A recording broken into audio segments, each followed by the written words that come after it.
This is Mike Farkouh from the University of Toronto, and I'm here in Vancouver where I presented an abstract on the importance of medical risk factor management in patients with diabetes undergoing coronary revascularization. It's important to note that diabetes risk factor management really underscores an important biological phenomenon, which is that diabetes is a different disease with a different biology. And over the past 10 to 15 years, we've established important risk factor targets in the management of a diabetic patient with coronary artery disease. In the talk, I summarized that hemoglobin A1C targets are still at about 7%, systolic blood pressure at 130 millimeters of mercury, and LDL cholesterol under 70 milligrams per deciliter.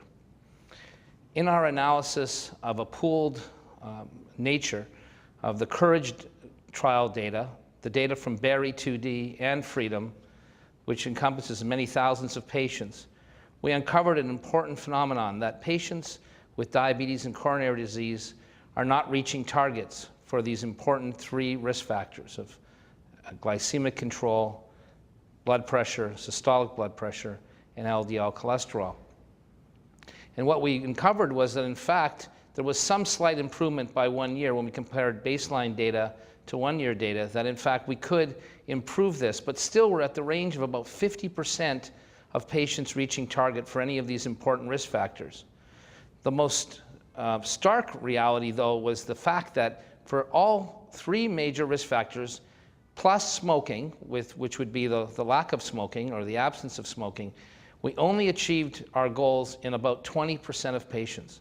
Therefore, as we consider whether to use stent A or stent B or comparing stent to bypass surgery, we must underscore the importance of medical risk factor management.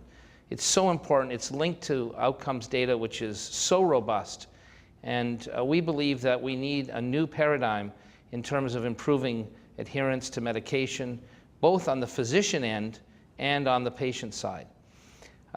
So this really was a wake-up call for us, for those of us in the field, that medical risk factor management attainment is suboptimal at present.